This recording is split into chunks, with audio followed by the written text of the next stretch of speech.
Bismillahir Rahmanir Rahim.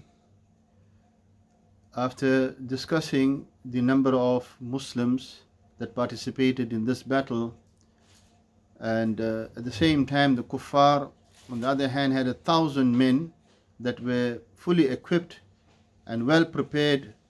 Each rider had an animal for himself, whether it was a camel, whether it was a mule or a horse. Everyone was equipped with armor, swords, spears, and they had at the same time horses, camel, or whatever their requirements were. And each chief of the Quraysh had taken the responsibility to look after the entire army. They were given each day. First day, certain chief will feed the entire army. And every day, one camel used to be slaughtered to take care of the Meccans. And on the other hand, when we look at the army of the Muslims, there were those that had a sheet tied around the waist, and they didn't have the second sheet to cover their shoulders. Then if you had a person that had two sheets, one to cover his shoulders and one to cover his waist and below, he didn't have any hat or didn't have any pagri to cover his head. This was a state of the Muslim army. And the total number, as I had mentioned, was 330. Together with that, what type of equipments did the Muslims have?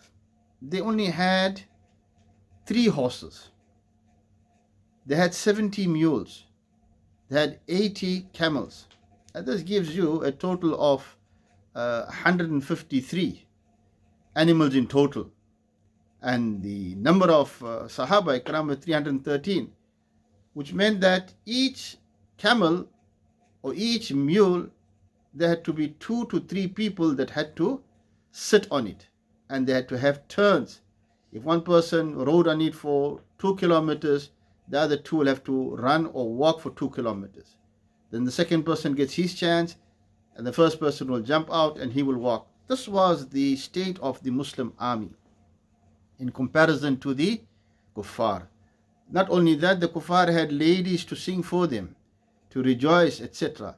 And the Muslims left in this manner. The moment Abu Sufyan had passed Madinatul Munawwara close by, the beloved Nabi sallallahu alaihi wasallam was given this information, and he immediately called the Sahaba Ikram. He says, "Come, Abu Sufyan, he's only got 30 people with him, and that caravan is fully laden, and now is the time that we should intercept it and take away all that goods, and otherwise if that goods reach Makkah, then we are going to be facing a huge problem."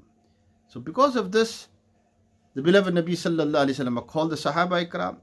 As far as the Sahaba Ikram were concerned, whether they were Muhajirin or Ansar, they all knew that we are now leaving Madinatul Munawwara to intercept a caravan.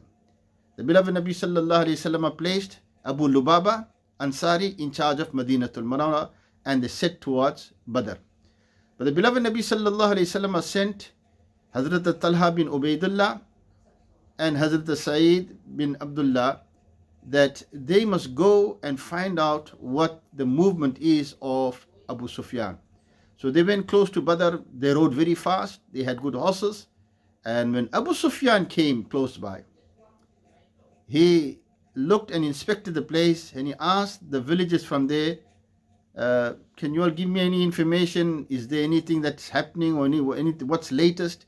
And they said that we saw 2 fast riders that came here, and they inspected the place and they rode off again. Abu Sufyan went to the place where they told that these riders came. He went and he inspected the droppings of those animals. And after breaking it up into pieces, he found that it had the seeds of the dates of Medina. He knew that whether it is the horse, mule, or the camel, they would eat from the dates. That is going to be part of the diet. And he said, now this people have come from Medina, and it seems like Muhammad sallallahu alaihi wasallam is planning an attack on us. He sent another fast rider to Abu Jahl that go and tell Abu Jahl that he needs to come here immediately and safeguard his caravan. And then Abu Sufyan, he turned towards the coastline and he went towards Makkah using that way. And the beloved Nabi sallallahu alaihi wasallam reached at Badr. We'll continue from here.